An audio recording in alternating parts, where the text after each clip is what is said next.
Hey guys, today we're looking at a new controller, this one here. Haute42 U16!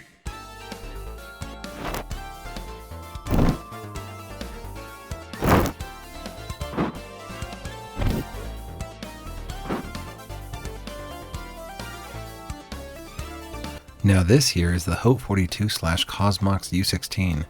It is a 16-button all-button device with an ART option alongside the GP2040CE firmware features that we've come to know and love, and it's currently all in for around $60 USD.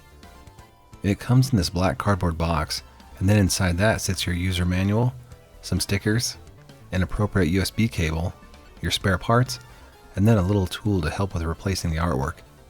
Out of the box and from under the foam, it feels pretty lightweight as we turn it over in the hands. The buttons are smooth and there is a good amount of wrist space. And then it's got those 16 buttons, so a few extra functions beyond a standard hitbox 12 button layout. All the buttons are also the same size apart from your jump function in the center there, which comes in a bit larger. The back side is fairly naked, so no foam or padding, but I suppose sort of a blank canvas for the stickers that they included. The device is very thin. They didn't go with a layered sandwich style design as we've seen before, and opted to keep things pretty thin. It plays on most devices, and then it has a pass-through slot for PS5 play with the addition of an appropriate dongle. Then something that's a bit atypical is the inclusion of these button rims. Many devices don't have those, so that along with the Plexi overlay art option helps to set the U16 a bit apart from others.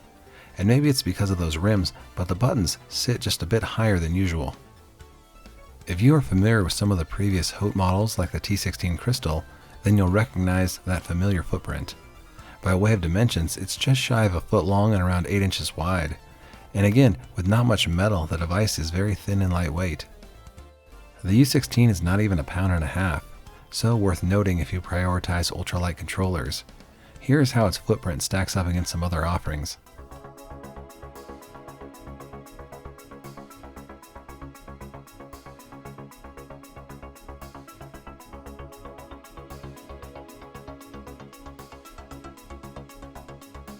The U16 utilizes crystal low-profile switches, which I feel are fairly similar to Red's, and this is how they sound. The firmware here is GP2040CE, which is blazingly fast and allows for some fun customization options. It's also got an OLED splash screen as well as some LEDs, which you can program to fit your tastes. For both, you just need to hold the start button as you plug it into your PC and type this number into your URL bar. From there, you'll be taken to their web configurator tool. Join the Haute42 Discord for fun splash screen download options or whip up your own custom versions. Here, I've installed a random Pikachu one that I found in that Discord. And then, this device comes with a Plexi overlay with a stock black page installed, and also several additional art options. There's some white blanks that a user could doodle up themselves, as well as some stock Power Max and combo stylings to mix things up. If I had more time, I may have whipped up some fun Poke fan art to accompany our Pikachu splash screen. Anyway, use that little included driver and take up the little 9 screws that keep the Plexi affixed. Underneath you can see those crystal switches and caps a fair bit better. You can also see those button rims still right there on the Plexi. Once you've cycled through a few new art options and decided on the best new choice, seat it and screw it back down. That's a fun bit of customization. And then of course you can use the included sticker sheet to sticker bomb the underside if you so choose. Not at all necessary, but sort of a fun touch. As far as gameplay was concerned, everything worked well and I didn't experience any issues during my time with the device. Lots of options to personalize and remap the extra buttons, as well as play on a variety of systems. The biggest issues were that this was fairly light, more so than most I handle, but that's not necessarily a bad thing and factor into a user's own preferences. Similarly, if you have smaller hands, then I think this is probably more ideal than the T16 and the slightly bigger buttons while staying with that same footprint and basic layout. The biggest win in my opinion is probably the price and overall value proposition. A lot of people are curious about leverless controllers, but don't want to pony up much money to try them out.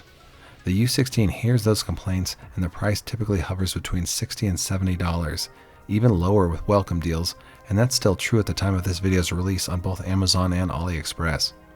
That's a very solid value and takes aim against the most budget-conscious devices.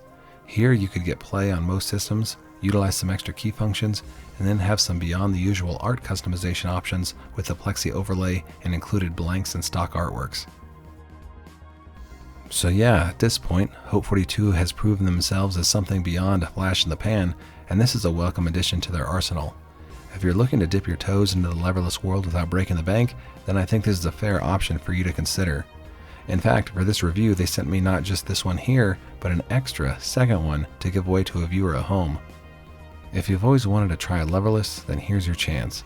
Subscribe to the channel, like the vid, and drop a comment down below. In a week, I'll randomly grab someone and send it off in our quest to help put more cool controllers in the hands of more cool people. The catch is that you actually have to use some markers and sketch up your own custom U16 artwork for the rest of us to see. Full rules in the video description. Anyway, huge thanks to Haute42/Cosmox for the controllers. And if you're here at the end, thanks so much for sticking it out. I really appreciate it. Please leave a like if you found value in the content. More eyeballs on the videos means I can do more things like this to get more controllers out there to channel supporters. Support your locals, and I'll see you next time.